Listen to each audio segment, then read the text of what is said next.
আসসালামু আলাইকুম দর্শক, চলে এসেছে শীতকাল। তো আপনারা অনেকে অর্ডার করতেছেন, আমাকে ফোন দিচ্ছেন যে ভাই প্রতি বছর গুড় পাঠান, এখনও শুরু করেননি কেন?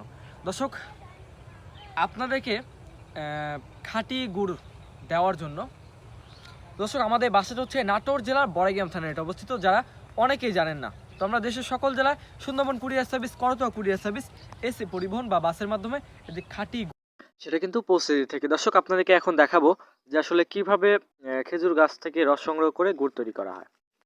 ওই যে দেখুন, গাছে হাঁড়ি লাগানো হয়ে আছে। তো দর্শক দেখতেছেন, গাছে কিন্তু হাঁড়ি লাগানোর পরে এই যে এই মাটির হাঁড়ি, এগুলা অত্যন্ত পরিষ্কার এবং যত্ন সহকারে কিন্তু লাগানো হয়। তো আমরা সকালবেলা রসগুলা সংগ্রহ করি এবং রসগুলা দেখতেছেন, আহ, যে পাতিল, সিলভারের যে পাতিল, সেই পাতিলে কিন্তু এই যে দেখেন, পাতিলে করে আমরা কিন্তু রসগোল্লা সংগ্রহ করে আনছি। এবং এটি কিন্তু আমরা কিছুক্ষণের ভিতরে আমরা কিন্তু এখন যেটা আমরা ড্রাম বলি, তো এই যে দেখতে পাচ্ছেন, এখানে কিন্তু আমরা ঢেলে দিব।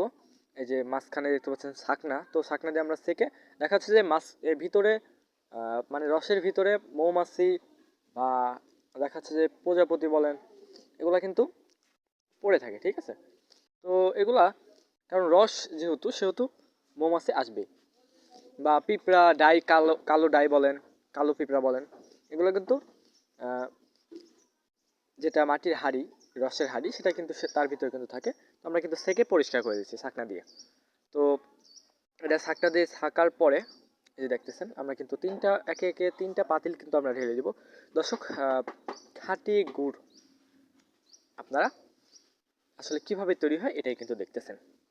তো আপনাদেরকে দেখাচ্ছি। দর্শক, জিনিস যেটা ভালো, দাম তার একটু বেশি হবে। তো দর্শক, যারা খাঁটি গুড় পেতে চান, অবশ্যই আমাদের সাথে স্ক্রিনে দেওয়া নাম্বারে যোগাযোগ করতে পারবেন। আমাদের বাসাটা হচ্ছে নাটোর জেলার বড়াইগ্রাম থানায় এটা অবস্থিত। দর্শক, এই যে দেখতেছেন, পরপর আমরা তিনটি পাতিলের রস কিন্তু আমরা ঢেলে দিচ্ছি এই যে বড় বিশাল বড় ড্রামে। দর্শক, প্রতিদিন আমাদের 15 থেকে 20 কেজি করে কিন্তু খেজুরের গুড় হয়ে থাকে। তো আমাদের প্রায় 70 থেকে 80টা গাছের এই যে রস দেখতেছেন। কারণ আরেকটা জিনিস আমি দেখাই, যে গাছগুলো আমি কিছুক্ষণ আগে ভিডিওতে দেখালাম, বড় গাছ, তো বড় গাছের খেজুরের রস অবশ্যই গাঢ় এবং মিষ্টি হয়ে থাকে। তো এক্ষেত্রে খেজুরের যে গুড়টা হয় সেটা খুবই সুস্বাদু হয়ে থাকে। তো দর্শক, আমরা